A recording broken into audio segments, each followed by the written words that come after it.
RDT సంస్థ దేశం విడిచిపోయే పరిస్థితికి వచ్చింది. ఈ పరిస్థితి ఎందుకు వచ్చింది అంటే సెంట్రల్ గవర్నమెంట్, కేంద్రంలో ఉన్న ప్రభుత్వం FCRA రెన్యువల్ చేయకపోవడం వల్ల వచ్చింది. మేము భారతీయ జనతా పార్టీని ఒక మాట అడుగుతున్నాం.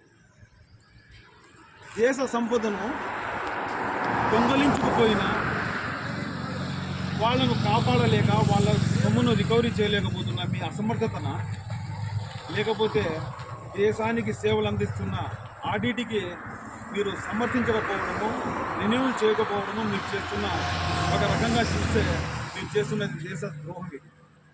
ఎందుకంటే ప్రజలకు ద్రోహం చేస్తూ ఉన్నారు. ఈ సంస్థ దేశానికి, దేశంలో ఉన్న ప్రజలకు, ముఖ్యంగా ఆంధ్రప్రదేశ్లో ప్రజలకు సేవ అందిస్తుంది అన్ని రకాలుగా. వైద్యపరంగా అయితేనేమి, విద్యాపరంగా అయితేనేమి, అనాథలకు అయితేనేమి, ఈ విధంగా అన్ని విధాలుగా కూడా ప్రజలను, దేశ ప్రజలకు సేవలను ఆదుకుంటూ ఉంటే, అనాథ పిల్లలకు ప్రయోజకుల్ని చేస్తూ, వాళ్ళకు విద్యాబుద్ధులు చెప్పి ప్రయోజకుల్ని చేస్తూ ఉంటే వాళ్లకు FCRA రాకుండా అడ్డుపడడము ఎంతవరకు ఇది సమర్థనీయమో, ఎంతవరకు ఇది సమంజసమని మేము బీజేపీ ప్రభుత్వాన్ని మేము నిలదీస్తూ ఉన్నాం. నేను ప్రజలకు కూడా చెప్తా ఉన్నాం, ప్రజలకు కూడా బాధ్యత ఉండాలి. లక్షలాది మంది, వేలాది మంది ఆడిటిలోకి వెళ్ళి తమ ఆరోగ్య సమస్యలను పరిష్కరించుకుంటూ వారి ద్వారా సేవలను తీసుకుంటూ ఈరోజు ఆడిటి కష్టాల్లో ఉన్నప్పుడు దాని వెంట నడవకపోవడము, దానిని వెంట నిలబడకపోవడము, దానికి అండగా మనము ఉండకపోవడం అనేది చాలా చాలా తప్పుడు చర్య. ఎందుకంటే వేరే మాటలు చెప్పకూడదు, చాలా దిగుజాడు చర్య అని చెప్పాలి దాన్ని. ఎందుకంటే మన కోసము, మన ప్రాంతవాసుల కోసము, మన వాళ్ళ కోసము ఆడిటి ఎక్కడి నుంచో ఆయన వచ్చి మనలకు సేవ అందిస్తుంటే మనము ఆడిటి సమర్థించకపోవడం అనేది చాలా తప్పు. నేను ఎందుకంటున్నాను ఈ విషయం అంటే, అనంతపురంలో చేశారు, చాలా చోట్ల చేశారు, వేలాదిగా మంది వచ్చారంటున్నారు, కానీ లక్షలాది మంది సేవలు తీసుకున్నారని ఎందుకు చెప్పడం లేదు? లక్షలాది మంది సేవలు తీసుకున్నప్పుడు లక్షలాది మంది రోడ్ల మీదకి ఎందుకు రావడం లేదు? ఎందుకు ప్రభుత్వ సంస్థలు దిగ్బంధం చేయడం లేదు? ఎందుకు ప్రభుత్వాన్ని ప్రశ్నించడం లేదు? మీ బాధ్యత కాదా? నేను ఇక్కడున్న రాష్ట్ర ప్రభుత్వాన్ని కూడా మేము అడుగుతున్నాం. ఈరోజు ఆంధ్రప్రదేశ్లో ముఖ్యంగా తెలుగువారిని ఆదుకుంటున్న ఈ ఆడిటి సంస్థను ఎందుకు మీరు కాపాడుకోలేకపోతా ఉన్నారు? ఈరోజు బీజేపీ ప్రభుత్వంలో మీరు భాగస్వామ్య పక్షాలు ఉండి కూడా మీ దయా దాక్షిణ్యాలపైన ప్రభుత్వం కేంద్ర ప్రభుత్వం నడుస్తూ ఉంది. మీ దయా దాక్షిణ్యాలపైన ఈరోజు మీరు మీ రాష్ట్రంలో, మీ ప్రాంతంలో, మీ ప్రజలకు అన్యాయం జరుగుతూ ఉంటే ప్రశ్నించలేని, కాపాడుకోలేని మీరు సమర్థులా, అసమర్థులా?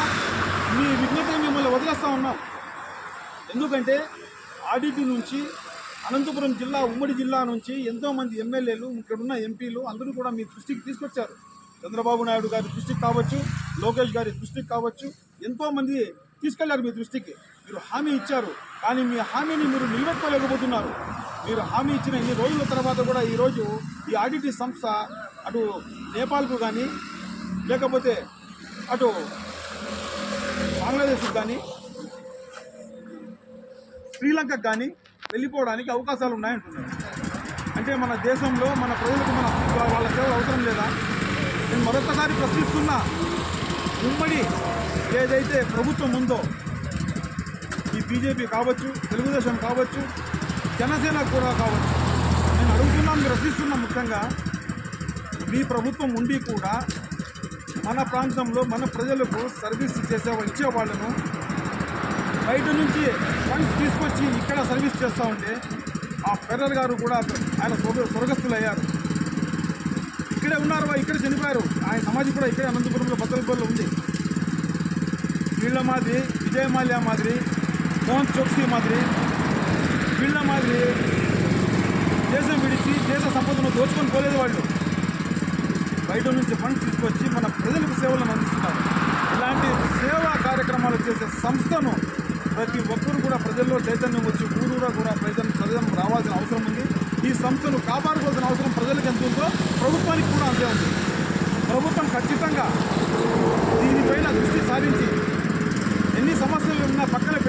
ఆర్టీటీని కాపాడుకోవడానికి చర్యలు తీసుకోవాలని చెప్పి ముఖ్యంగా ఈ సందర్భంగా మేము కాంగ్రెస్ పార్టీ తరఫున డిమాండ్ చేస్తూ ఉన్నాం. ప్రజలకు కూడా మరొకసారి మేము కోరుకుంటా ఉన్నాం.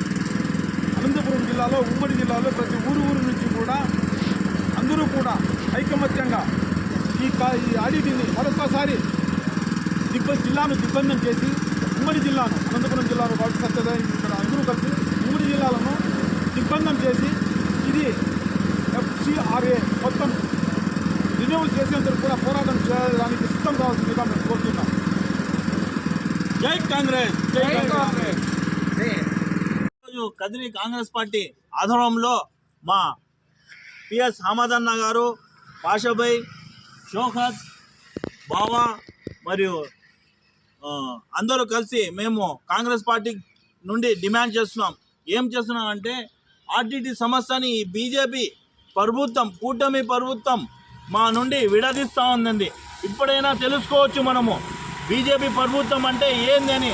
కుల మతాల మధ్య చిచ్చు పెట్టే, అది కూడా ఉన్న సమస్యలను, మన ఉన్న ప్రభుత్వ సమస్యని ఆ రోజు కాంగ్రెస్ పార్టీ తెచ్చిన సమస్యలన్నీ వాళ్ళు ఇష్టాచారంగా, వాళ్ళకి ఇష్టం వచ్చినట్టు ఎవరికంటే వాళ్ళు ఇచ్చడం మనం చూసాం. ఎల్ఐసిని ఏం చేస్తున్నారు, పర్వేట్ చేసేస్తున్నారు.